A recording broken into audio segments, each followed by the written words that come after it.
வணக்கம். ஔவையார் அருளிய ஆத்திசூடி இல்லை. இப்போ 5வது வாசகம் நம்ம பார்க்க போகிறோம். உடையது விளம்பேல். இதுதான் 5வது வாசகம். உடையது விளம்பேல். உடையதுங்கிறது நம்மக்கிட்ட என்ன உடைமையாக இருக்கிறதோ, பொசஷன்ஸ், அதுதான், அதெல்லாம் உடையது அப்படி சொல்லலாம். அப்புறம் விளம்பேல் அப்படின்னா சொல்ல வேண்டாம். Don't say or don't tell ரெண்டுமே வரும். Don't say anything or don't tell anyone இரண்டுமே விளம்பேல் தான். சரி, இப்போது உடையது விளம்பேல்னா என்ன சொல்கிறாங்க அப்படின்னா, உங்ககிட்ட என்ன இருக்கோ அதை தயவுசெய்து சொல்லாதீங்க, அவ்வளோதான். இது ஒரு எதிர்மறையான ஒரு வாசகம் மாதிரி தோணுது. அது ஏன் நம்மகிட்ட இருக்கிறத சொல்லக்கூடாது, அது தவறான விஷயமா இருக்குமோ அப்படின்னு தோணுது இல்லையா? அப்படி தான் இல்லை. ஏன்னா பல பேர் இது நகைச்சுவையாக கூட சொல்லுவாங்க. என்னென்னா, அரசாங்கத்துலேருந்து யாராவது ஒரு கேள்வி உங்கள்கிட்ட கேட்குறாங்க, ஏதோ ஒரு துறையிலேருந்து உங்கள்கிட்ட ஏதோ ஒன்று கேட்குறாங்க அப்படின்னு ஔவையார சொல்லிட்டாங்க, உடையது விளம்பேல்னு சொல்கிறாங்க அப்படின்னா தவறாக பொருள். என்ன அப்படின்னா, விளம்பேல் என்பது உரைத்தல் அல்ல, அதுவும் டிக்ளரேஷன் இல்லை, அது ஒரு அனௌன்சிங் இல்லை, அது சாதாரணமாக ஒருவருக்கும் பேசக்கூடிய ஒரு இன்ஃபார்மல் டாக்கு தான் விளம்பேல் அப்படிங்கிறது. நம்ம ஒவ்வொரு முறையும் சொல்லிக்கிட்டே வரோம்.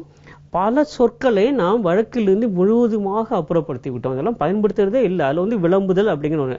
அவன் விளம்பினான், அவள் விளம்பினாள், இதெல்லாம் என்ன அப்படின்னா, அவன் சொன்னான், அவள் சொன்னால்னு அர்த்தம், அவ்வளோதான். சாதாரணமாக ஒருவருக்குள்ள பேசிக்கொள்கிற போது சொல்ல வேண்டிய ஒரு சொல்.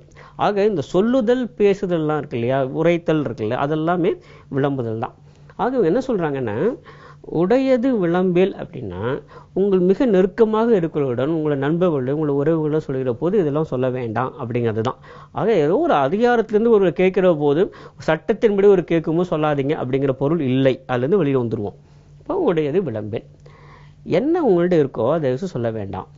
என்ன இருக்க முடியும் அது பார்ப்போம். அதில் 2 இருக்குது. உடையதுங்கிறதுல 2 இருக்குது. ஒன்று என்னென்னு, மற்றவர்களும் இல்லாத அரிய விஷயம் அல்லது ரொம்ப விலையுயர்ந்த விஷயம் என்கிட்ட இருக்குது.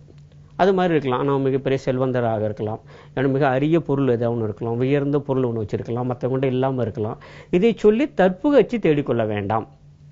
உடையது விளம்பேல்னா அதுதான். ஒரு மிகப்பெரிய ஒரு அரிய விஷயம் என்கிட்ட இருக்குது, அது ஒரு பொருளாக இருக்கலாம், இல்லை குணமாக இருக்கலாம், எதுவாக இருக்கலாம். இப்போ மற்றவங்களாம் முடியல, நான் மட்டும் பண்ணிட்டேன் பார்த்தீங்களா அப்படிங்கிற ஒரு தற்புகழ்ச்சி இருக்கு இல்லையா, அது சொல்லிட்டு இருக்க வேண்டாம், அது வேண்டாம் அப்படிங்கிறது உண்டு. ஆனால் அது மட்டுமே இல்லை. அதுதான் இந்த ஆத்திசூடி மிகச்சிறந்த ஒரு விஷயம். உடையது விளம்பேல் அப்படிங்கிறது தற்புகழ்ச்சி மட்டுமே இல்லை, இன்னொரு சொல் கூட இருக்குது. கழிவிறக்கம்னு ஒரு சொல் இருக்குது தமிழ். கழிவிறக்கம் அப்படின்னா என்னென்னா, பிறர் தன் மீது அனுதாபப்பட வேண்டும்னு எதிர்பார்க்கறது, பிறர் தன் மீது பச்சாதாபப்பட வேண்டும் அப்படிங்கிறது ஒரு எதிர்பார்ப்பு பலருக்கு இருக்குது. அப்போ உடையது என்ன அப்படின்னா, தன்னுடைய கவலையை, துக்கத்தை பிறரிடம் சொல்வது, தன்னுடைய சோகத்தை பிறரிடம் சொல்லிருக்குல்ல, அது கூட வேண்டாம். அதுவும் உடையது தான். ஆக உடையதுக்கு 2ஆக பார்க்கிறோம். ஒன்று, எதை வைத்து நாம் பெருமையாக சொல்லிக்கொள்ள முடியுமோ அதெல்லாம் அது தற்புகழ்ச்சி.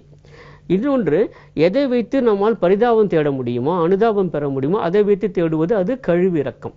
2மே கூடாது.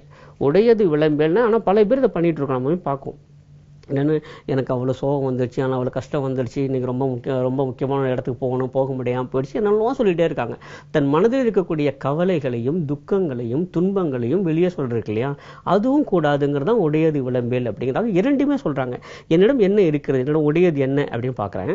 அது பெருமைப்படக்கூடிய ஒன்றாக இருக்கலாம், அல்லது இன்னொன்று இருக்க உடையது பிறரிடம் எனக்கு அனுதாபத்தை தரக்கூடிய ஒன்றாக இருக்கலாம். 2மே வெளியே சொல்லாதீங்க. எவ்வளோ நல்லா இருக்குது பாருங்களேன். அப்படின்னு என்ன அர்த்தம், தன்னை பற்றிய விஷயங்களை பிறரிடம் சொல்லி அதன் மூலம் பெருமையும் தேடிக்கொள்ள வேண்டாம், அதன் மூலம் பரிதாபத்தையும் தேடிக்கொள்ள வேண்டாம். இப்போ எவ்வளோ ஒரு அருமையான ஒரு வாசகம் பாருங்கள், உடையது விளம்பேல் அப்படிங்கிறது. ஆக இப்போ யார்கிட்ட நம்ம இதெல்லாம் சொல்லுவோம் அதை பார்ப்போம். விளம்பேல் ஏற்கனவே சொல்லியிருக்கோம், அது ஒரு இன்ஃபார்மல் டாக். ஏற்கனவே நமக்கு நன்கு அறிமுகமான பரிச்சயமானவுடன் பேசுவது தான் விளம்பேல். பொதுவாக சில சமயங்களில் பயணங்களில் நம்ம கூட வருபவர்கள் கூட விளம்பலாம். ஆனால் இந்த விளம்புதல் என்பது எப்படி இருக்க வேண்டும் அப்படின்னா, நமக்கு பெருமையை சேர்க்கக்கூடியதாகவோ பரிதாபத்தை சேர்த்து தரக்கூடியதாகவோ இருக்க வேண்டாம். பொதுவாக எவ்வளோ விஷயங்கள் இருக்குது, அதெல்லாம் பேசலாம் இல்லையா. சமுதாயத்தில் ரொம்ப குறைஞ்சி போயிருக்கு. யோசிச்சு பாருங்களேன், அந்த மாதிரி எத்தனை இடத்துல நடந்திருக்கு பாருங்களேன். இந்த 2ம் இல்லாத விஷயங்களை பேச வேண்டும்ங்கிற அந்த பழக்கமே கூட சமுதாயத்திலேருந்து விடுபட்டு போயிடுச்சு அப்படின்னு தோணுது. இந்த 2ல ஏதோ ஒன்று தான் இருக்குது. நீங்கள் யார்கிட்ட வேணா அது தன்னுடைய சொந்த புகழ்ச்சியாக இருக்கலாம், தன்னுடைய மகனோ அல்லது மகளோ அல்லது தெரிந்தவர்களோ என்னெல்லாம் பண்ணாங்க அப்படி தான் இருக்கும். அப்படி இல்லைன்னா சோகத்தை வரக்கூடாது, பெருவுடைய சோகத்தை பகிர்ந்து கொள்வது. ஆக பெருமையும் இல்லாமல் பரிதாபமும் இல்லாமல் எத்தனையோ விஷயங்களை பேசிக்கொள்ள முடியும். அப்படி ஒரு பழக்கத்தை கொண்டு வரதே கூட ரொம்ப கஷ்டம்னு தோணுது இப்பெல்லாம். ஆனால் இப்படி ஒரு வேண்டும் அப்படிங்கிறத இந்த ஆத்திசூடியில் சொல்றது. உடையது விளம்பல். இது குழந்தைங்களுக்கு சொல்லும்போது, சிறுவர்களுக்கு சொல்லும்போது என்ன சொல்லுவாங்க அப்படின்னா, என்கிட்ட என்ன இருக்குன்னு சொல்லி பெருமை அடிச்சுக்காத, அது வேண்டாம், இதை பற்றி எங்கள் அம்மா அப்பா வந்து எனக்கு 100 ரூபா கொடுத்து ஒரு பேனா வாங்கி கொடுத்துருக்காங்க அப்படின்னு.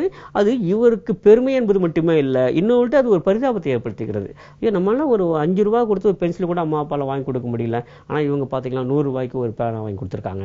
இதெல்லாம் ஒரு இந்த உடையது விளம்பியல் ஒரு மிகப்பெரிய ஒரு மனத்தாக்கத்தை, ஒரு பாதிப்பை ஏற்படுத்தக்கூடிய விஷயம். அதனால தான் உடையது விளம்பியல் மீண்டும் மீண்டும் சொல்ல வேண்டியதாக இருக்கு. ரசீது வேண்டாம், விட்டுடுங்க. நீங்கள் பெருமைப்படத்தக்க விஷயம் ஏதாவது வச்சிருக்கீங்களா, அது நீங்களே வச்சுங்க, பரவாயில்ல, ஒன்றும் தப்பு கிடையாது. வருந்தத்தக்க விஷயம் ஏதாவது நடந்து போச்சு, அது உங்களுக்குள்ளே வச்சுங்க, அதுவும் பகிர்ந்து கொள்ள வேண்டாம். எதை பகிர்ந்து கொள்ளலாம் அப்படிங்கிறத இப்போ பார்க்கணும்.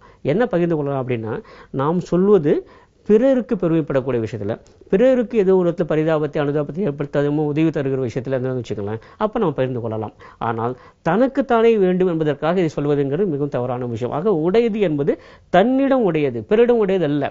உங்களுக்கு வேண்டிய நெருக்கமானவர் ஒருவர் இருக்கிறார், அது உங்களுக்கு தெரிந்த ஒருவர் இருக்கிறார், அவர் பெருமைப்படத்தக்க விஷயம் ஒன்று பண்ணியிருக்காருன்னா அது நீங்க சொல்லிக்கலாம். அது வந்து உடையது விளம்பேல வராது. ஆக உடையது விளம்பேல் அப்படிங்கிறது தன்னிடம் இருக்கக்கூடிய தன்னுடைய உடைமைகளை பிரபலப்படுத்திக் கொள்வது, விளம்பரப்படுத்திக் கொள்வது, இது தேவையில்லை. ஆனால் இதுதான் பல சமயங்கள் சமுதாயத்தில் நடந்துகிட்டு இருக்கு.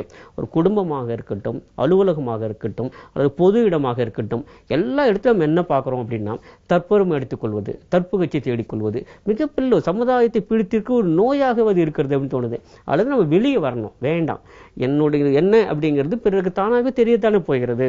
ஒருவேளை என்னிடம் மிகச்சிறந்த புலமை இருக்கிறது என்று சொன்னால், என்றைக்கோ ஒரு நாள் இந்த புலமை வெளியே இருப்பது அவங்களுக்கே தெரிய போகுது. நான் புலமையானவன் என்று சொல்லிக்கொண்டு தெரிய வேண்டிய அவசியம் இல்லை. இதை ஒரு மிகச்சிறந்த ஒரு ஆங்கில ஒரு சொற்றொடர் ஒன்று உண்டு.